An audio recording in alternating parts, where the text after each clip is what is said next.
This is January 21st, 2011. We're at the Atlanta History Center in Atlanta, Georgia. My name is Joe Bruckner. I'm a volunteer with the Atlanta History Center. And Tony Hilliard, who is also a volunteer at the Atlanta History Center, is here. And we're honored to have with us today Roger Soiset, who has agreed to come in and share his story in connection with the Vietnam Legacy Project and the Veterans History Project, sponsored by the Library of Congress. Roger, we're really honored to have you here and appreciate you taking your time to come in and share the story of your life and your military experience. Thank you. Would you give us your full name and your date of birth? Roger Harold Soiset, born June 15, 1946, in Santa Monica, California. Tell us a little bit about your upbringing. As a youngster born in California, I was not quite to the beach bum stage when the family moved in 1955. I was 9 years old when I got to North Carolina, and all of a sudden I had to find out what a Yankee was. I didn't know Yankees were from further south than the Southerners, because Los Angeles, I'm looking on the map, is south of Charlotte. But anyway, we moved to North Carolina. My father bought a farm. He was not working the farm. He was an employee of Douglas Aircraft. He moved there with his company. So he got the farm mostly for myself and my brother, so to keep us out of trouble and kind of give us the kind of upbringing he had in Iowa. So I kind of grew up taking care of animals and doing chores. So that was a neat experience and got me used to doing things that others probably would never dream of doing or didn't even know had to be done. Working with animals is kind of neat too. Had any of your relatives been in the military, your father, your grandfathers? Or? Virtually none. A couple of distant, gosh, I guess he'd be like a second or third cousin. My uncle was in the Navy in World War II, Uncle Neil, and some of my father's cousins, but not my dad, not my grandfather. My brother was in the National Guard, so I was pretty much it. And did you go to high school in North Carolina? Yes, East Mecklenburg and Charlotte. Okay. And out of there I went to the Citadel. The reason I decided I wanted to go there was because I'd by that time gotten interested in making the Army a career. Okay. Now, while you were at the Citadel, was there a lot of discussion about Vietnam and what was going on in Vietnam? Yeah, it was, when I got there in '64, it was kind of a back burner, but it kept growing, and it was pretty obvious that was, if you were going to stay in the Army, you were going to end up there. Yeah. By the time I got out and went to my initial Army training, the instructors would tell us flat out, we don't care what your branch is, that's where you're going. Okay. Did you get a commission out of the Citadel? I did. I was an infantry officer. Okay. Talk about your training in the military. And even before that, how did your family feel about, I guess, number one, going to a military school, knowing you're probably going to end up going to war, and then how they felt when you got out, knowing you were probably going to go to war? Well, I don't think they were real excited about it, but they were supportive because they knew it was what I wanted to do. Okay. They didn't try to talk me out of it, put it that way. Okay. Okay, now tell us about your training, where you went, some of your experiences. Initial training would be Fort Benning, the infantry officer basic course in actually November 11, Veterans Day, 1968. That was when I checked in. And met some classmates who'd already been there, coming off of the training that I was about to go into. They'd already gotten frostbitten. So had to look forward to a nice winter down there in Georgia, running around in the woods and trying to find ways to stay comfortable when you're wet and cold. After that, I was stationed at Fort Rucker, Alabama. I was kind of my duty station for 5 months prior to overseas assignment, which of course I already knew was going to be Vietnam. When did you find out you were going to Vietnam, and what was, just number one, your feelings, and number two, the feelings of your friends who weren't going, who knew you were going? Well, virtually all of my friends were the people I was in infantry school with. Okay. I was pretty much the only ones I was associated with. And there was a hotline to the Pentagon. Call there and they'll tell you where you're going. Hey, you can find out? Really? I'm still convinced that the idiots who called actually just moved themselves up to the front of the line. Yeah, that's probably true. Yeah, but anyway, sure enough, yep, you're going to Vietnam, okay. So I knew that by, January of '69, I guess. Yeah. Okay. And I ended up going in August of '69. Okay. Talk about your experiences, your deployment, your trip over, what your first reaction was when you landed. Flying over, and by '69 everybody flew over, nobody was taking the boat anymore. Pretty quiet group, everybody thinking ahead and a little introspective, I guess. But my first impression on the landing was, boy, it's hot here. Hot and humid. And I remember getting on a bus that hauled us to this replacement center where we would be kind of farmed out. And they had these nets all along the side. The windows were open, but they had these screens along the side. And what are these for? And the bus driver told us, oh, that's to keep people from throwing grenades in here. And I'm looking around, and nobody on the bus had a weapon. Nobody. So if people were throwing grenades into cars and stuff, why don't you have guns? So I'm looking at everybody along the street as we're going out there, Anyway, he took me out and deposited me at the 199th Infantry Brigade. That was my unit. And they spent a week of kind of orientation there before I got sent out to my company, Bravo Company, 3rd Battalion, 7th Infantry. Tell us about your experience with your unit from that point forward. Well, a little intimidating at first, not really feeling like I was ready. That was, I guess, my big reaction. And I knew I'd have the responsibility of leading a platoon. Am I going to screw up and get somebody killed? That was my big fear. And so I was very reluctant to, well, not reluctant, I knew I had to do it. I was just concerned if I would mess it up.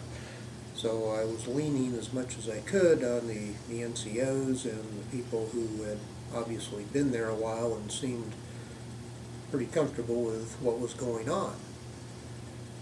And that was the OJT school. You learned as you went, and you had to learn to shut up and listen. So greenhorns who jumped in and tried to take charge, I think, were the ones who probably messed up the quickest and the most. Okay. And unfortunately, the guy who replaced me did that. But that's later. Where did you go initially with your unit? We were 3 Corps, Long Con province primarily, which is generally to the east and north of Saigon, 40, 50 miles. Biggest nearby city was Swan Lock, where incidentally that was the last big battle in 1975, Battle of Swan Lock. Went out there and got these nice, I had nice starched, clean jungle fatigues. And I was immediately told, okay, put those away, you might need those again later. We'll give you what you're going to the jungle in. And they pulled this stuff out of a rag bag. I mean, those uniforms looked like they had more holes than they had nylon. But got suited up and immediately was informed, oh, by the way, you don't want those gold bars showing, so it took off, ranked, and pretty soon looked like everybody else. And after you've been in the field a while, you look and smell just like everybody else. Yeah. Not a good experience, but by and large, it was one I was proud I was doing, and I was kind of excited about it in the sense that I had always heard about World War II, and my big heroes were the people who participated in that and had come back as heroes. Okay? So I was kind of hopeful that I would not screw up, and maybe I'd go back as, not a hero, but at least, Sure. Somebody who got recognized for doing something. Yeah. So get into the field, and our operations were, I'm not sure if all infantry units worked the same way. We basically were out going through the brush all stinking day long, and because it was so thick, we would be going single file. This is in violation of the way the infantry school teaches. You're not supposed to do that. Yeah, Supposed to have talk outflank about that a yards little bit. Yeah, we're supposed to have out. There's supposed to be people in front of us to warn us of things. Supposed to be people on the side to protect. We didn't do any of that. We did have a point squad. Basically, those are just the guys who went down the trail or plowed their way through the jungle. In many cases, we were just pushing through the jungle. Jungle that was so thick. I remember on one occasion, the only way I could figure out which way to go was because the guy in front of me was making so much noise. I couldn't see him. Broad daylight, couldn't see him. But I knew that's where he was. So I just plow through, and also the jungle was a little less thick there because so many people had trampled it. Yeah. But it was still so springy and so thick, you just couldn't see a foot in front. When you first went out, what did they tell you in your briefings about enemy activity in that area, enemy presence in that area? The units in the area, the 273rd Main Force and 274th Main Force VC battalions, and the 33rd NVA division, although supposedly the 33rd NVA had been pretty much dismantled after the Tet Offensive in '68. Didn't really have much in the way of booby traps. When we ran into other guys, they were a lot like us. They were carrying a lot of equipment, and they were ready to go to town. They weren't so much hiding in ambush, they were moving too. So the situation would develop where we'd basically sit in ambush all night and move during the day until somebody finally figured out they're doing the same thing, so why don't we sit in ambush during the day and wait for them? And we started doing that, and it worked. Talk about some of those ambushes and your contact with the enemy. First big ambush was actually when they walked into us, a nighttime position where most of us were asleep. Had about, I think, 25% on guard because it had been reported there was a fair amount of activity. And so we actually had a unusually large deployment. The whole company was together as opposed to breaking up into squads or platoons. And I'm laying there, I guess it's probably about 10 or 11 o'clock, 22 or 2300 as we said. And all of a sudden trip flares started going off, because what we would do when we would set up is, first thing you do is you fill up sandbags and position your machine guns and set up the radios and put out trip flares. And then folks would take turns on guard, manning the radio, manning the machine gun, possibly another man to assist either one that needs help. So maybe 3 at each position. And when these trip flares went off, they were not on my side of the perimeter. It was to my rear. So that means I don't get to watch. I can't do anything because I'm still focused in front. And our machine gun cut loose, and machine gun basically isn't bang, bang, bang. It is just one long, loud explosion. And went on for probably about 15, 20 seconds. And then there was a few scattered shots, and it was over. And these guys had basically just walked into us, about a 30-man unit that walked into our perimeter, and we'd blown away, I think, about 6 or 7 of them. And here it is, pitch black. This is scary stuff. How many more of them are out there? And that actually became real scary, because our radio, we reported the ambush. And of course the immediate response to any ambush is, okay, where do you want the artillery? Like we needed it, but anyway, we started adjusting artillery. But before we could, and I'm able to hear all this radio traffic going on, in part because, you know, I'm on the radio too, listening, and everybody's so close you can hear them. And we get overridden, a radio transmission that is stronger, however you put it, basically the power of this source was overriding our radios.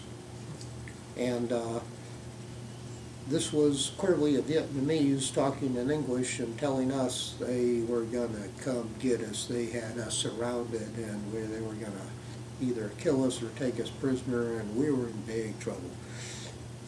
Threatening us in kind of usual Vietnamese slang terms.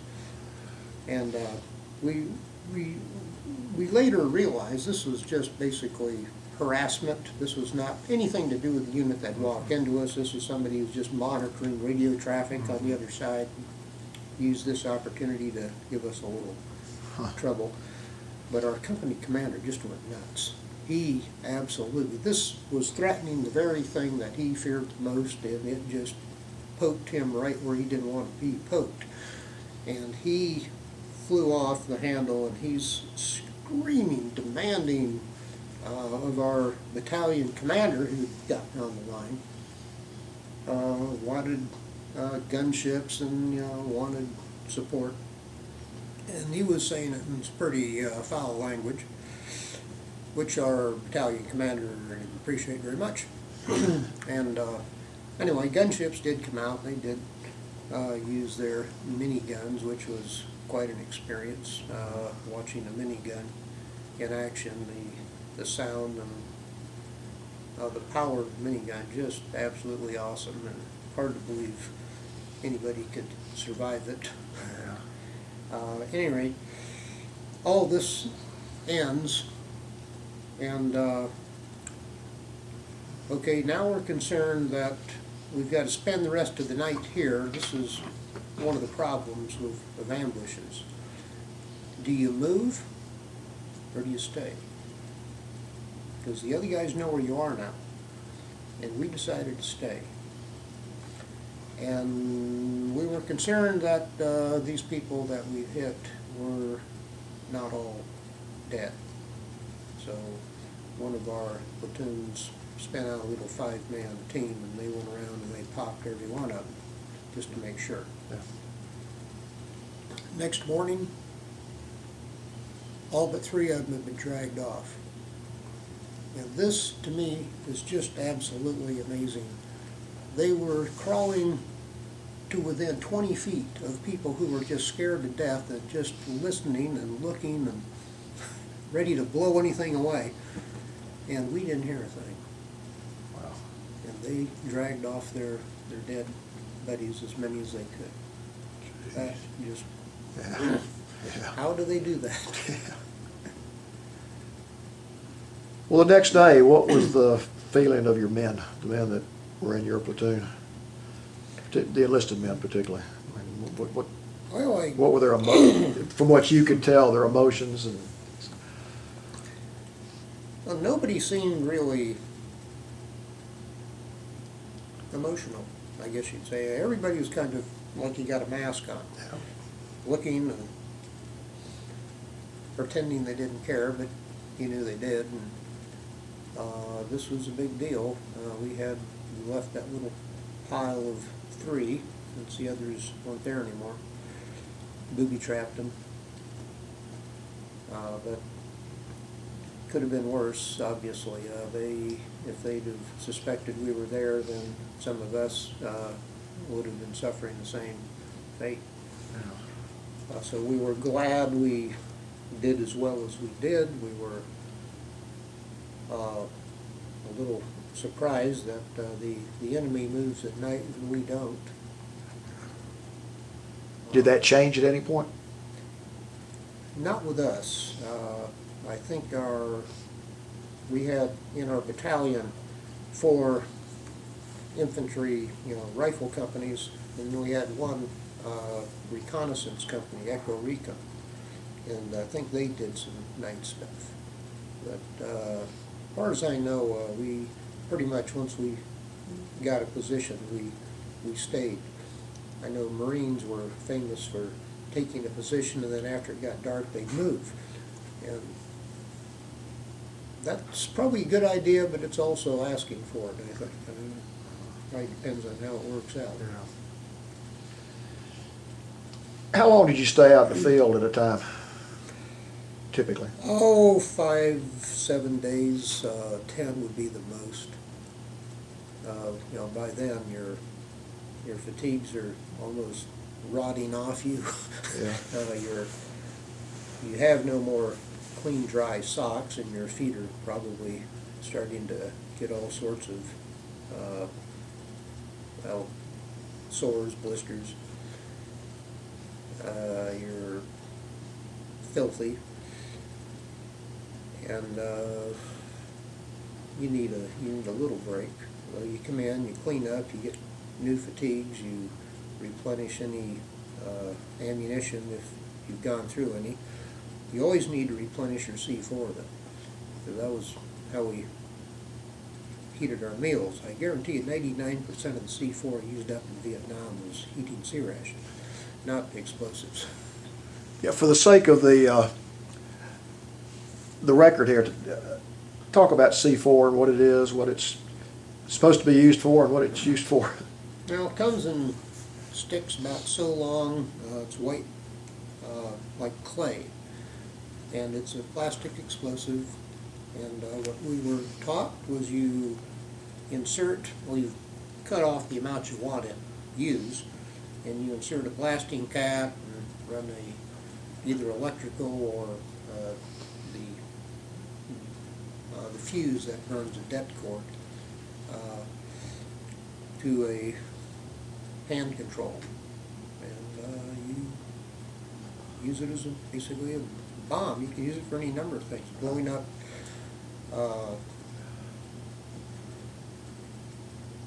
you can fortifications, you can use it for bunkers, you can chop down trees, all sorts of things. But the main thing we used it for was eating our food. The problem with it is it burns real fast and real bright. And if you're cooking your dinner and it's late, that thing's gonna show up like a headlight. You don't wanna do that. Yeah. So every now and then, somebody not thinking would do it too late in the day, and the call would go out, "Put the damn thing out!"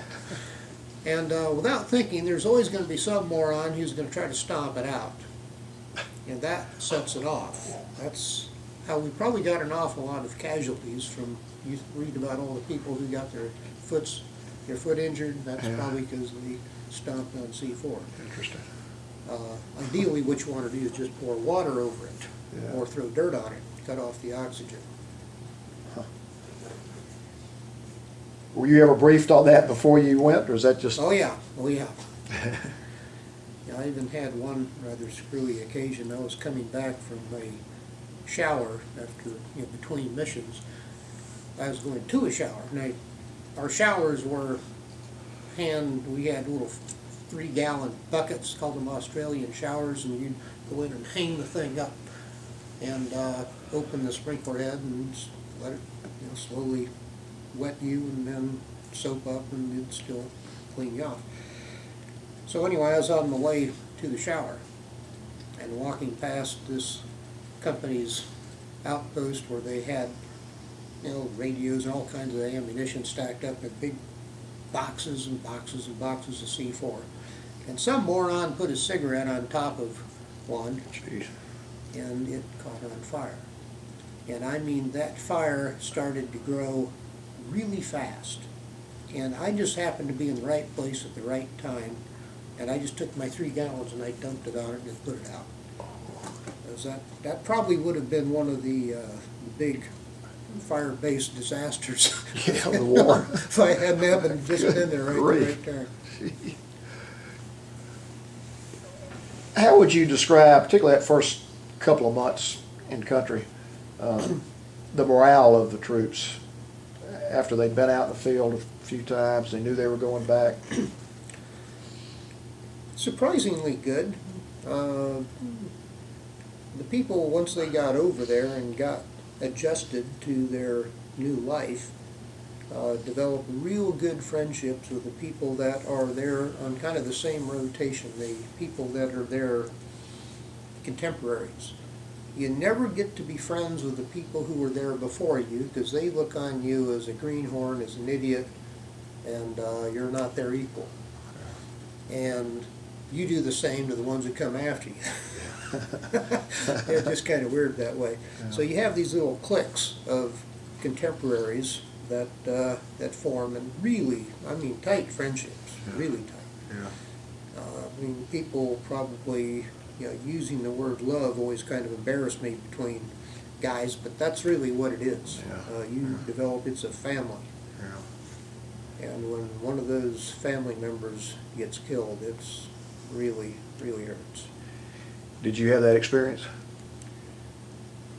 Not until I got out of the field. While I was in the field, I never had a man killed. I did have 5 guys who got injured in one rather interesting incident. I'll tell you this little weird story. The guys were on a water point detail. That basically meant they were to go out and gather water to bring back into our battalion base for various cooking and whatever.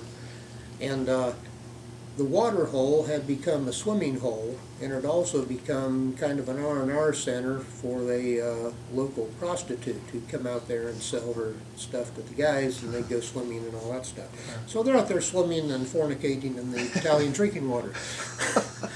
Well, on the way back, they ran over a 155 millimeter shell that had been buried in the road, and it rolled the truck over, and all 5 of them got messed up. Either eardrums busted, slightly crushed. Nobody got killed, but my platoon went from the biggest platoon in the battalion to the smallest platoon in the battalion in that instance. That happened my first week. So I went from big platoon to little platoon real fast. But the fatalities that occurred, this is something I'd made up, rubbings from the wall, which mean a lot to me. These 2 men were in my platoon, Thonin and Thornton, machine gunner and That's his good. assistant. The two of them got killed together in January of '70, about 2 weeks after I got out of the field. What were the circumstances of which they lost their lives? Well, the story that I heard was that the company commander had ordered the platoon leader one morning when some noise was heard, which was not us. Essentially, a noisy enemy unit had set up camp near us.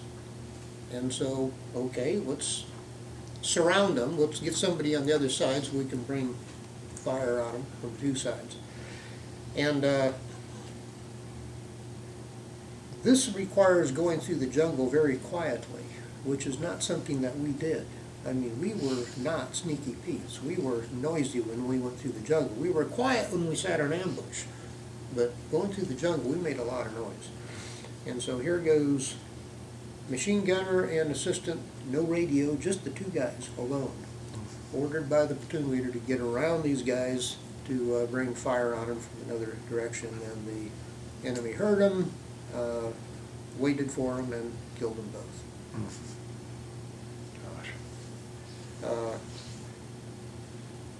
One of the friends of Thonin, the guy who had been the previous machine gunner, came in from the field with him.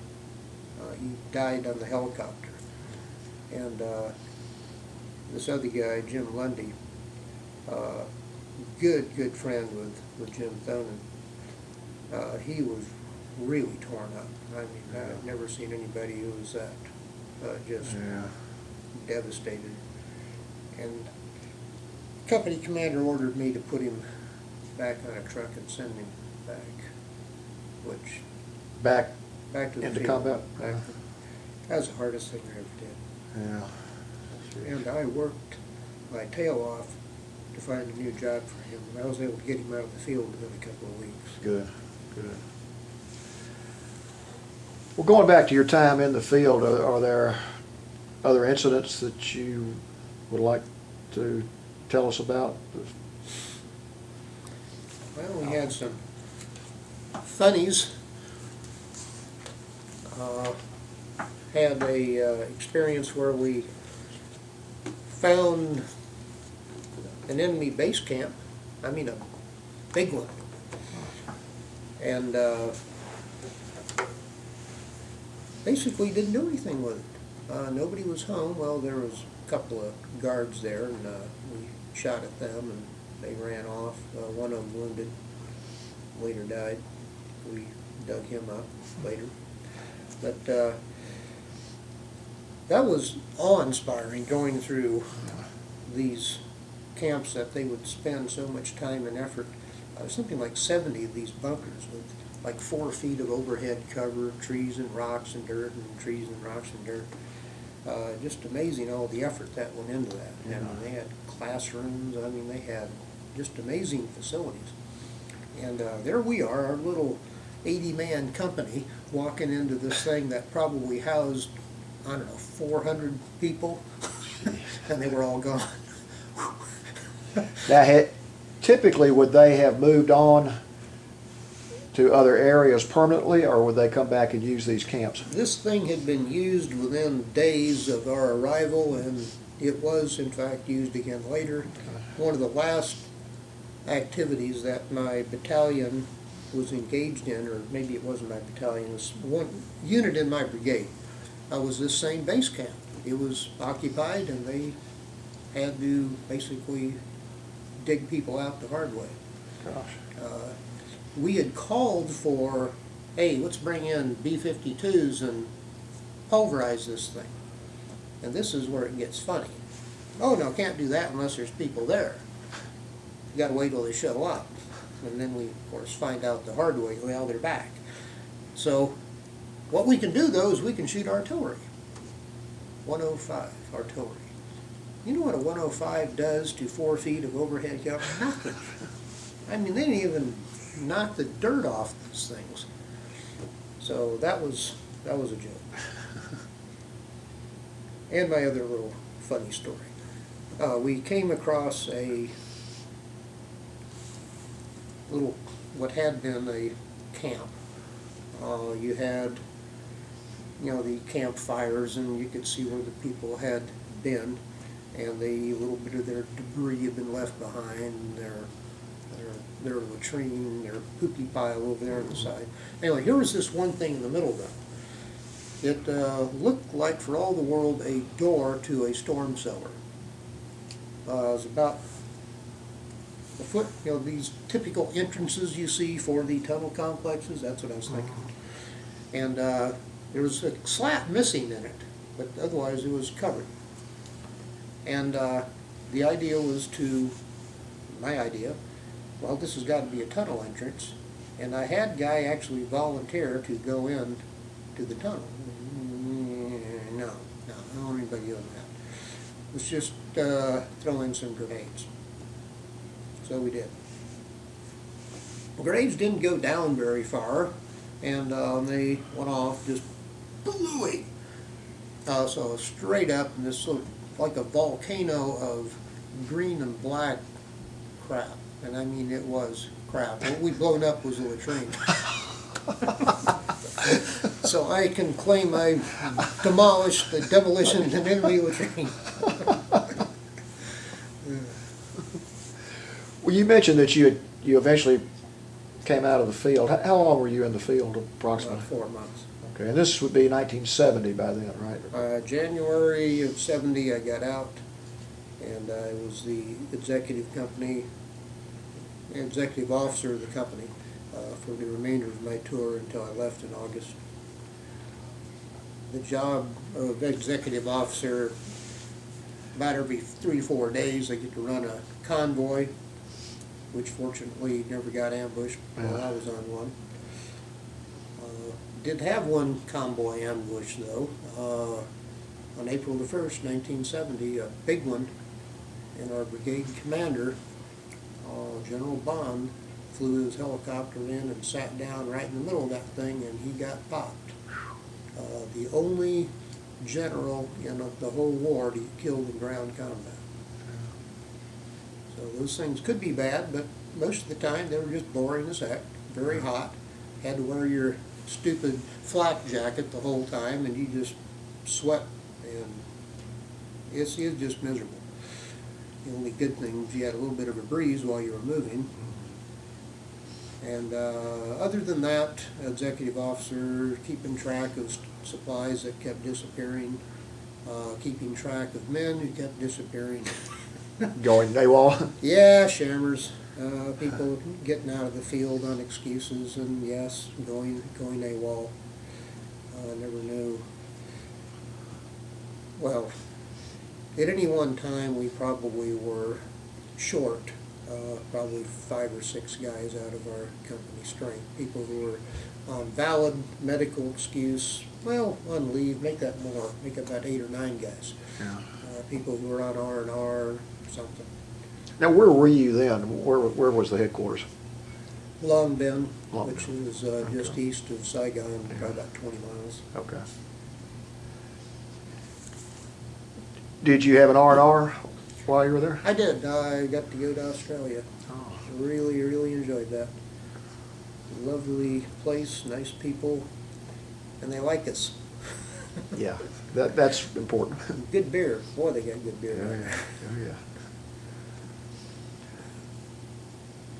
That was a strange plane ride coming back from R&R, though. Talk about You that. could hear a pin drop. Yeah. I mean, there was just not a word.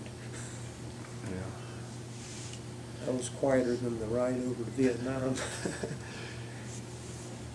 Did you have the opportunity to deal with Vietnamese people at all?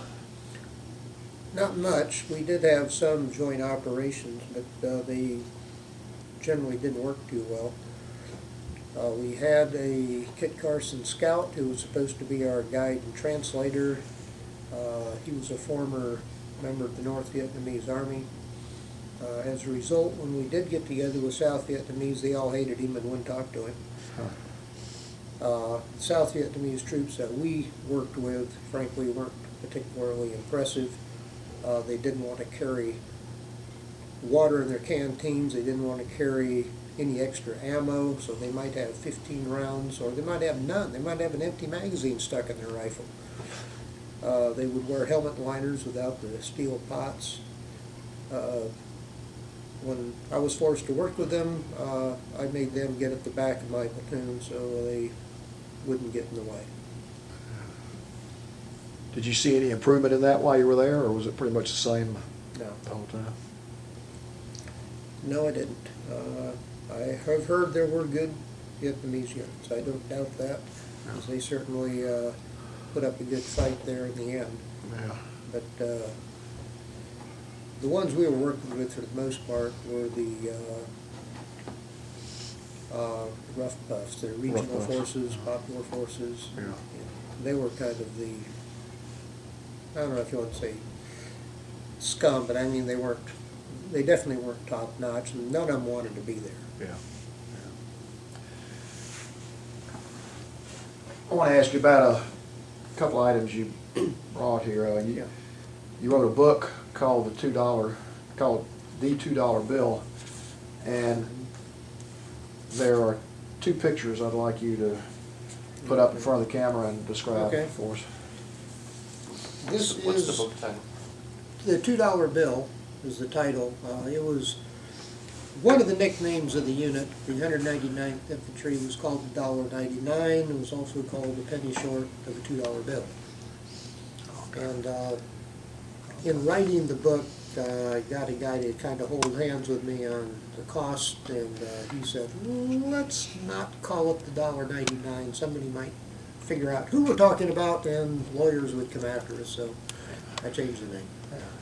Changed all the names except for the obvious people in there, you know, like General Westmoreland or President Johnson. Yeah. But this is my platoon about a week after I got out of the field. Whoops, sorry. Okay. And this does not include our Kit Carson scout. I feel I do have pictures of him. But everybody else is there, including the two guys who got killed about 10 days later. And you're not in it because you took the picture, I took right? the picture, Yeah. yeah. Good bunch of guys, to put it mildly. I am in touch with a couple of them now. Lundy, the machine gunner. Where's Lundy? Is he in there? I guess Lundy's not in there. Oh, there he is, the big guy in the back. Okay. And a couple of the guys who are in my my scout unit, my point team. But good men and doing a crappy job. Do you ever have reunions? Oh yeah, every year. I have not been to one in about 3 years now, but every Memorial Day they get together. Oh, I didn't do my other picture. You asked me to do both. Yeah. We get together up in either D.C. or sometimes Fort Benning.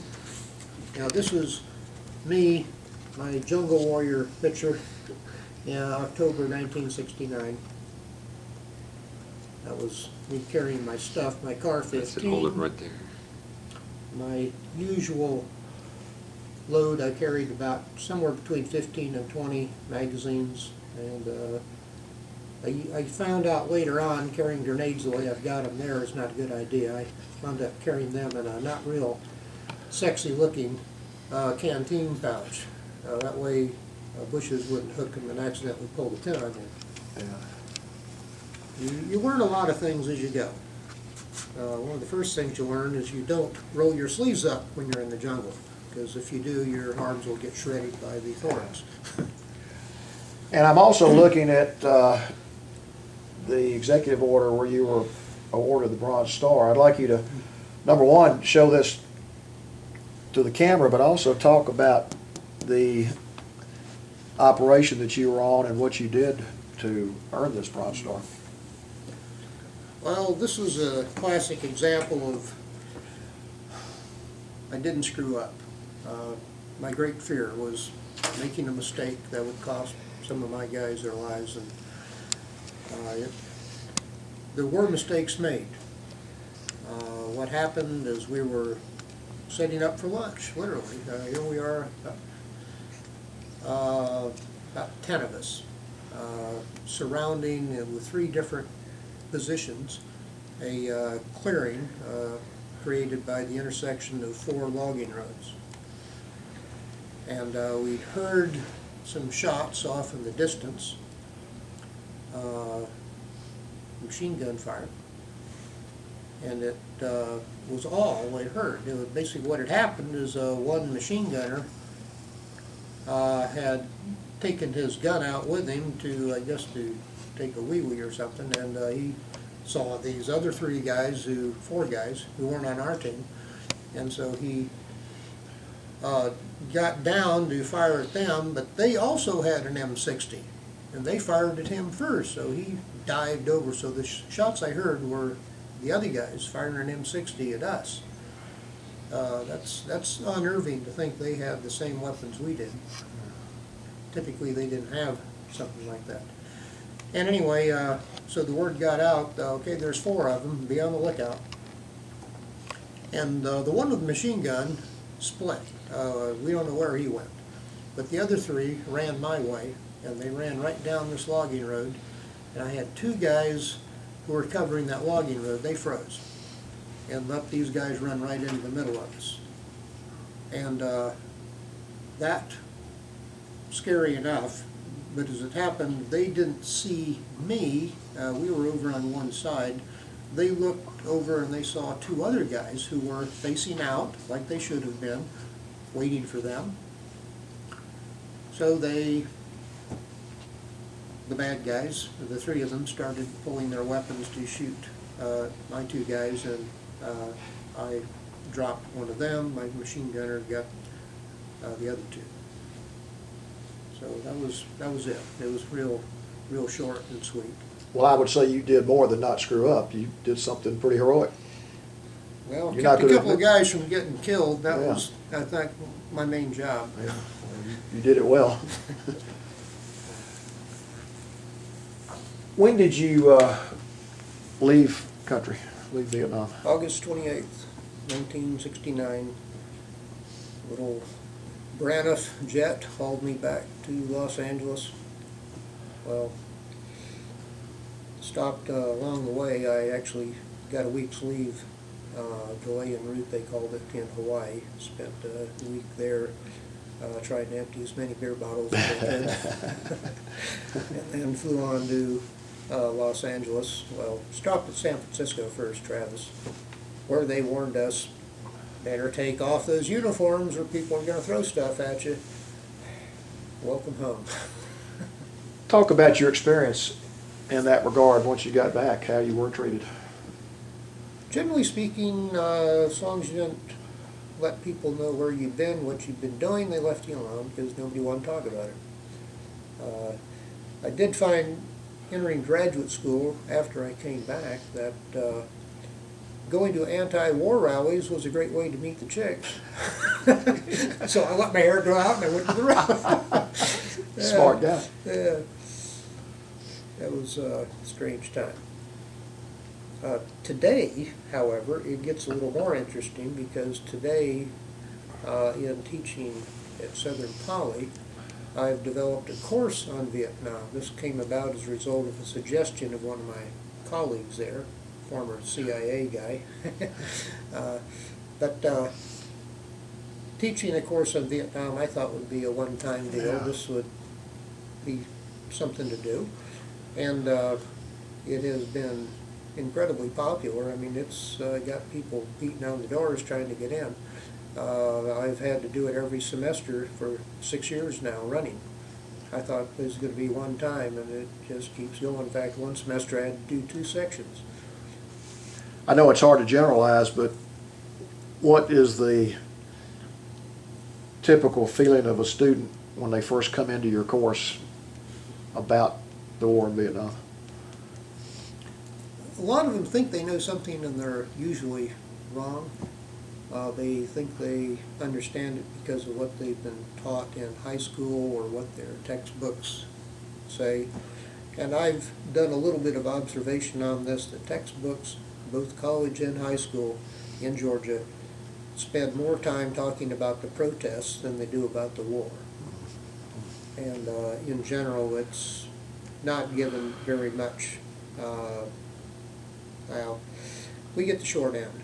Well, I'm glad you've got this course, because at least, don't you think these students leave with a different I think they perspective do. of, I mean, I'm giving them not so much my story as giving them different views from people. I bring in a number of guest speakers. I show them documentaries. I give comment on that. I assign readings. Everybody has to do a project which involves some aspect of the war or the technology used or developed as a result of it. okay. And they all pretty much give me positive feedback, as we do, student feedback, course evaluations, and pretty much they all say much the same thing. Learned a lot, didn't know this. So they're, I think, gaining appreciation, and probably one of the things I appreciate the most is I'm always surprised I'm getting Vietnamese students in there. Interesting. The children of the refugees come to that class because their parents won't talk about it. Huh. Interesting. And I've been able to get one student to bring her father in, who was a POW after the war. One of these guys got re-educated, and he came in and gave us a little spiel. That was really, really amazing. Typically, it's hard to get them to come in, though. Well, going back to your service in Vietnam, your service in the Army, what would you say about that experience affected your life, and how did it affect it? Well, it affects you. Leaves you a little bitter, but it also gives you appreciation for things that you might otherwise take for granted. The protection afforded us by our armed forces, relations with other countries. Obviously, peace is to be preferred over war, but there can be a price that attaches to either course. Yeah. And sometimes the price for peace is a real heavy one.